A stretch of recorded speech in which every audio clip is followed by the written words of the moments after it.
नमस्कार, आप देख रहे हैं हर खबर और स्वागत है आपका हमारे खास शो अपनों को वापस लाना है। यूक्रेन में कई भारतीय अभी भी फंसे हुए हैं। युद्ध जारी है रूस और यूक्रेन के बीच में, और जैसे इन हालातों में जैसे जैसे भारतीय वापस आ रहे हैं उनके परिवारों में खुशी लौट रही है। और इसी बीच हमारे साथ इस वक्त लाइव मौजूद हैं यूक्रेन से लौटे हुए भारतीय छात्र अंकुर शर्मा, जो कई तरह की मुश्किलों के बाद आखिरकार अपने वतन वापस लौट आए हैं। अंकुर से हम सीधे बातचीत करेंगे और उनसे समझने की कोशिश करेंगे कि यूक्रेन में जो युद्ध क्षेत्र से लेकर के वतन वापसी तक का सफर कैसा रहा है। अंकुर, आपका बहुत स्वागत है।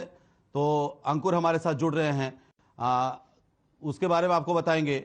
अंकुर से हम सवाल भी पूछेंगे, क्या कुछ उनके साथ गुजरी है जो यूक्रेन से लेकर के भारत तक का सफर है। अंकुर, सुन पा रहे आप मुझे?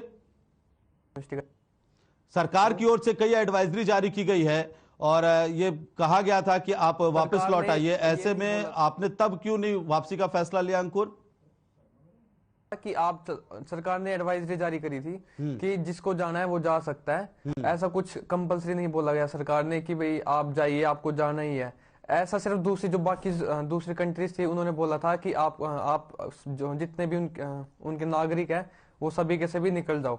हमने जब यूनिवर्सिटीज थी, उन्होंने जो बच्चे थे उन्होंने जब एम्बेसीज में या सरकार के मतलब जितने भी हाई अथॉरिटीज है उनको फोन वगैरह किया, उनको उनको मतलब कि बात करने की कोशिश की, उनको बताया गया यहाँ की सिचुएशन कि यहाँ ये सब हो रहा है, तो हमारी यूनिवर्सिटीज ऑनलाइन करा दीजिए, हम साथ के साथ निकल जाएंगे या जो भी है वहाँ पर। तो एम्बेसीज बोलते कि यहाँ पर ऐसा कुछ नहीं है, आपसे जब तक हम तो आप सेफ है और जिसको जाना है वो जा सकता है खुद की उस पर, और हमारी कोई जिम्मेवारी नहीं होगी, जो चला जाएगा। ठीक है अंकुर। अंकुर, अब आपकी वतन वापसी हो गई है, तो अब आपसे हम ये जानना चाहते हैं कि आपकी आगे की प्लानिंग क्या है।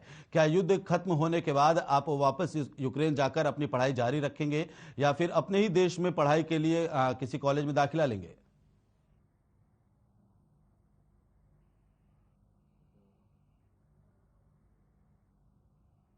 आवाज पहुंच रही है अंकुर आप तक? वैसे अभी आगे का कुछ कह नहीं सकते कि आगे क्या होएगा।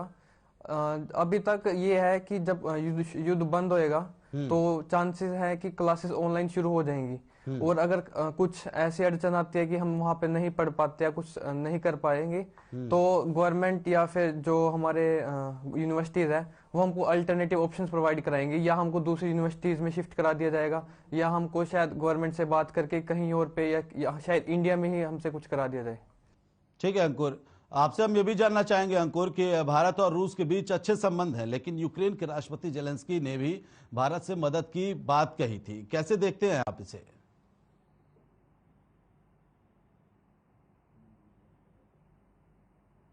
रूस के भारत के साथ भी अच्छे रिलेशन है और यूक्रेन के साथ भी अच्छे रिलेशन है, क्योंकि पता ही है सभी को कि इंडिया के 20,000 से ज्यादा स्टूडेंट्स वहां पर पढ़ रहे हैं। और रशिया के जब इंडिया के पास अच्छा टाइम नहीं था तब रशिया ने भी हेल्प करी थी। तो कुछ कह नहीं सकते थे कि इंडिया किसकी हेल्प करेगा, किसकी तरफ जाएगा। अभी भी इंडिया किसी की तरफ नहीं है, ना रशिया की तरफ ना यूक्रेन की तरफ। वो रशिया के साथ पुतिन से भी बात कर रहे हैं और वो यूक्रेन की भी हेल्प कर रहे हैं। उन्होंने अभी शायद कल वहां पर हेल्प भेजी है यूक्रेन में। ठीक है अंकुर।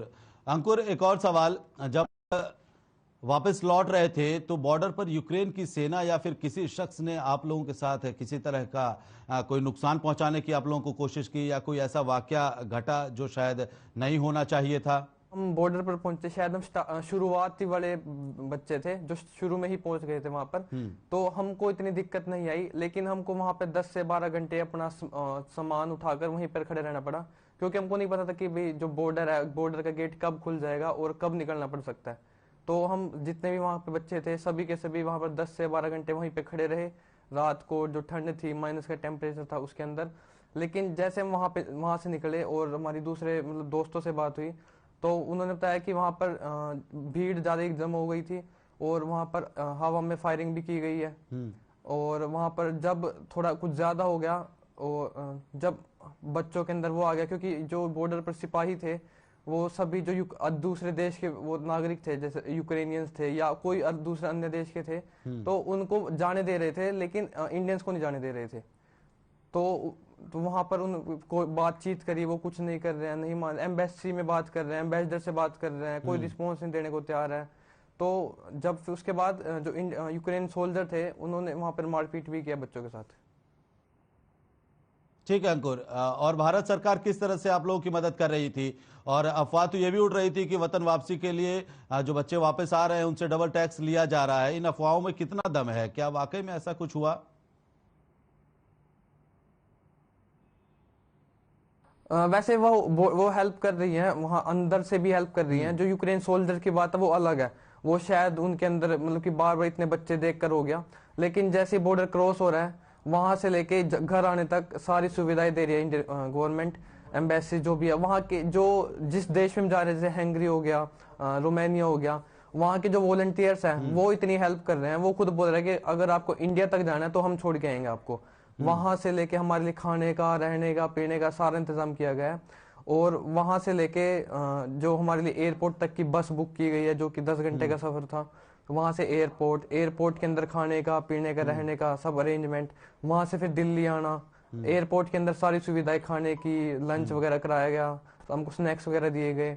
और दिल्ली आने के बाद जब अब बात हुई तो वहां पर हर स्टेट के ऑफिशियल्स खड़े हुए हैं जो हेल्प कर रहे हैं, जिनसे पूछा जा रहा है कि अगर आपके पास घर जाने का साधन नहीं है या फिर अभी आपके घर वाले लेने आ रहे हैं, अगर लेट आएंगे तो उनके लिए जरूर उनको फैसिलिटीज प्रोवाइड करा रहे हैं। घर जाने के लिए बसेस, टैक्सीज जैसे वो चाहते हैं वो करा रहे हैं, और लेट हो रहा है तो उनके लिए होटल्स वगैरह भी फ्री में बुक कर रहे हैं। ठीक है अंकुर, आपका बहुत शुक्रिया हमसे बातचीत करने के लिए। तो वहीं यूक्रेन से लौटे एक और छात्र चिराग भी हमारे साथ जुड़ रहे हैं।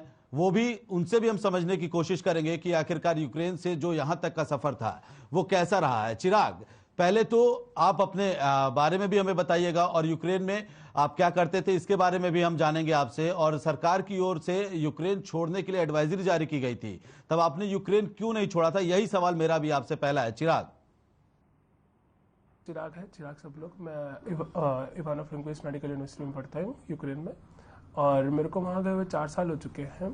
तो जैसे मैं आपको लास्ट कुछ टाइम से बता रहा हूँ कि गवर्नमेंट ने एडवाइजरी जारी की थी 20 तारीख को कि अभी आपको अनिवार्य है कि आप कुछ टाइम के लिए छोड़ दीजिए यूक्रेन को।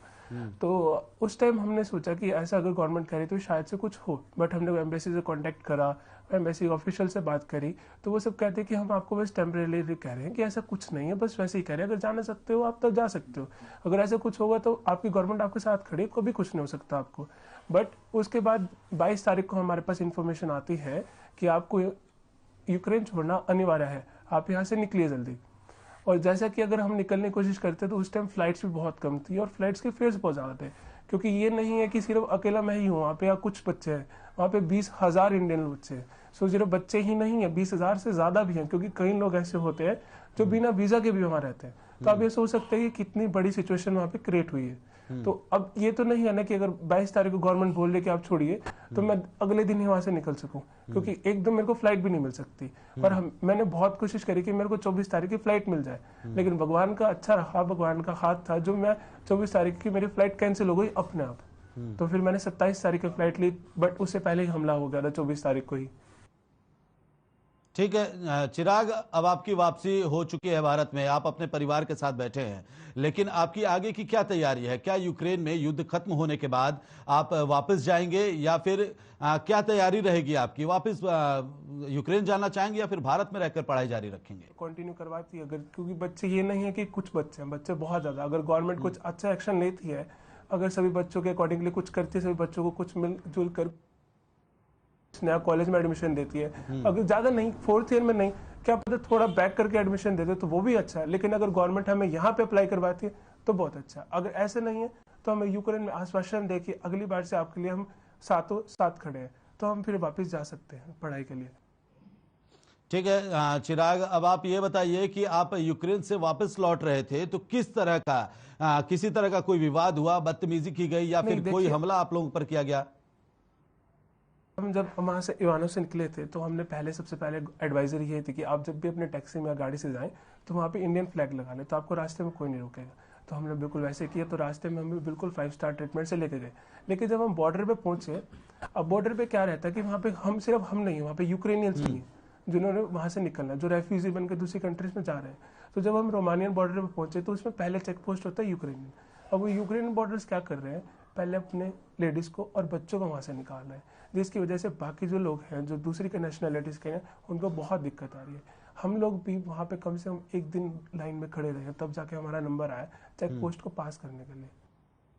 ठीक है, किसी तरह का कोई विवाद या कोई हमला आप लोगों पर किसी तरह के कुछ ऐसा कुछ भी देखने को मिला है, ऐसा कुछ घटना हुआ है? नहीं नहीं, ऐसा कुछ नहीं हुआ, क्योंकि वहाँ के लोग बहुत ज़्यादा कोऑपरेटिव है, लेकिन कुछ उनकी एक पॉलिसीज हैं कि हम सिर्फ पहले लेडीज को और बच्चों को पहले निकालेंगे।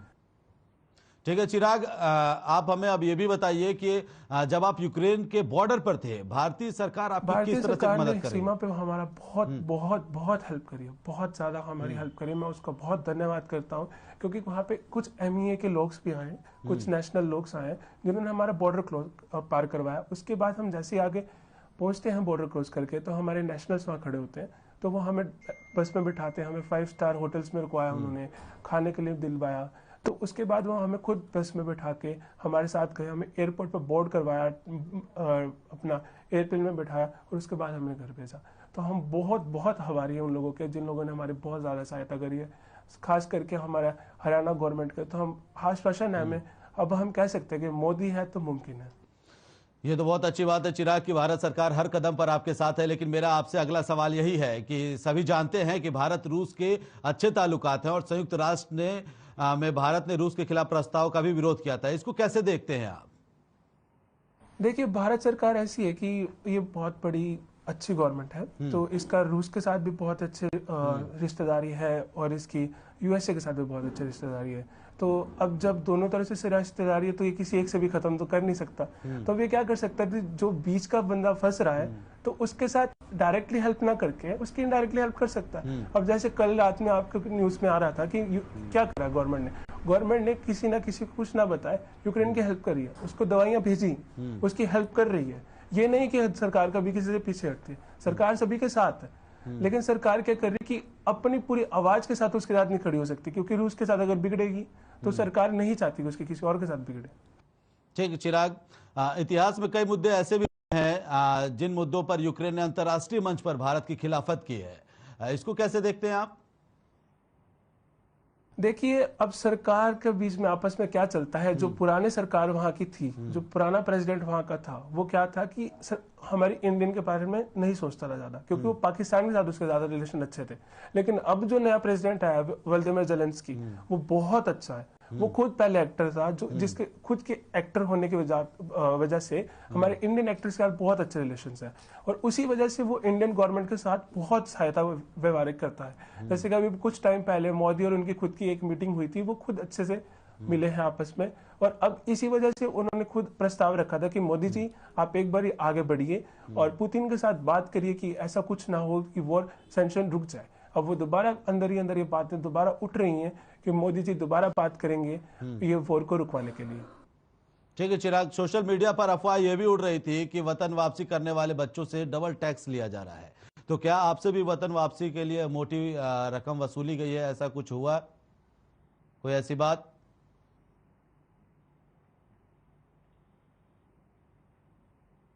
सुन पा रहे चिराग?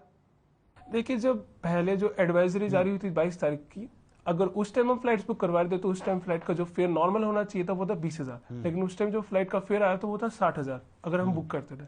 लेकिन जब 24 तारीख को हमला हुआ और जब फ्लाइट सब कैंसिल हो गई और जब भारत सरकार ने अपने कदम उठाए और हम सबको इवैक्यूएट करने का प्लान बनाया, तो उस दौरान भारत सरकार किसी भी बच्चे से, किसी भी परिवार से 1 रुपया नहीं ले रही, सबको अपने बलबूते पे अपने धनराशि से सबको ला रही है। यहाँ पे पूरे आश्वासन के साथ घर तक छोड़ा जा रहा है। हम लोगों को भी रोमानिया बॉर्डर से लेकर के वहां पे बुचारेस्ट एयरपोर्ट तक खुद ब खुद सरकार अपनी बसेस में लेकर गई है। वहां के एम्बेसी के लोग, MEA के लोग हमारे साथ थे, और उसके बाद हमें एयरपोर्ट में बिठाने के बाद यहाँ पे एयरपोर्ट पर लैंड करने के बाद आगे हरियाणा गवर्नमेंट की सरकार आई है। हरियाणा गवर्नमेंट की सरकार ने हमें खुद की पर्सनल गाड़ीज में हमारे घर तक छोड़ा। तो चिराग, आपका बहुत बहुत शुक्रिया हमसे बातचीत करने के लिए। आप सकुशल वतन वापस लौट आए हैं और हम कामना करते हैं कि और भी जो छात्र भारत के यूक्रेन में फंसे हुए हैं वो भी सकुशल अपने वतन वापस लौट आए। फिलहाल यहाँ रुक रहे एक छोटे से ब्रेक के लिए, जल्द लौटते हैं।